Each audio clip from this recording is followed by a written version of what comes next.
Iran के इतिहास में इजरायल का सबसे बड़ा हमला, सैन्य अड्डों और मिसाइल फैक्ट्रियों पर भारी बमबारी। इजरायल ने ईरान के सैन्य ठिकानों पर बड़े हमले करने की घोषणा की है। इजरायली रक्षा बलों के अनुसार ये हमले ईरान और उसके समर्थक समूहों द्वारा पिछले महीने से लगातार हो रहे हमलों के जवाब में किए गए हैं। ईरान ने इस पर तुरंत कोई प्रतिक्रिया नहीं दी है, लेकिन तेहरान के आसपास कई विस्फोटों की आवाज़ें सुनी गई हैं और वायु रक्षा प्रणाली को सक्रिय कर दिया गया है।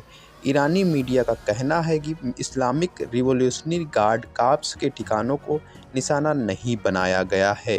इजरायली सेना ने अपने बयान में कहा कि ईरान ने 7 अक्टूबर से इजरायल पर हमले किए हैं, जिनमें सीधे ईरानी धरती से किए गए हमले भी शामिल हैं।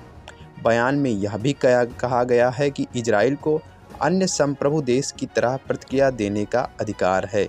इस बीच अमेरिका के रक्षा मंत्री लॉयड ऑस्टिन ने इजरायल के रक्षा मंत्री योआव गैलेंट से साथ बातचीत की है। इससे पहले 1 अक्टूबर को ईरान ने इजरायल पर 100 बैलिस्टिक मिसाइलें दागी थीं, जिनमें से कुछ इजरायल के हवाई ठिकानों पर गिरी थीं। अब तक का सबसे बड़ा हमला। जानकारी के अनुसार इजरायल ने इन हमलों का बदला लेते हुए ईरान के खिलाफ हवाई हमले किए हैं।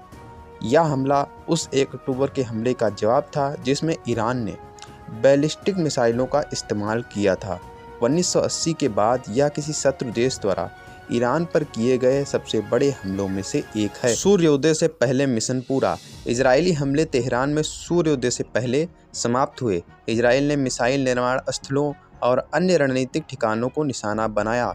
इजरायली सेना का कहना है कि हमलों के बाद उनके विमानों ने सुरक्षित लौटने की सूचना दी है और यह कि उन ठिकानों पर हमला किया गया है जो पिछले साल इजरायल पर दागे गए मिसाइलों के निर्माण में इस्तेमाल हो रहे थे।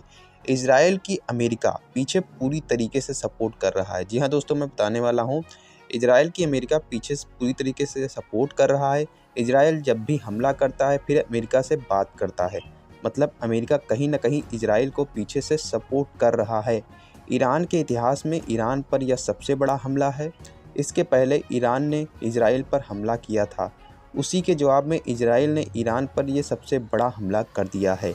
इजरायल गाजा युद्ध अब बढ़ता ही जा रहा है, जिसमें अब ईरान भी शामिल हो चुका है। ऐसा ही चलता रहा तो ये युद्ध और भी विस्तारित हो सकता है। इसमें तुर्की, सीरिया, लेबनान जैसे देश भी शामिल हो सकते हैं, क्योंकि इजरायल मान नहीं रहा है और वो लगातार अपना युद्ध को विस्तार करता ही जा रहा है। गाजा पर तो उसने तहस नहस ही कर दिया है और इसके बाद वो आगे बढ़ने की कोशिश कर रहा है। तो इधर मतलब जो मुस्लिम देश हैं वो भी परमाणु शक्ति में कम नहीं है। अगर ये युद्ध होता है तो ये युद्ध जो है एक विकराल रूप ले सकता है और अन्य देशों में भी फैल सकता है और इसे तीसरा विश्व युद्ध भी कहा जा सकता है।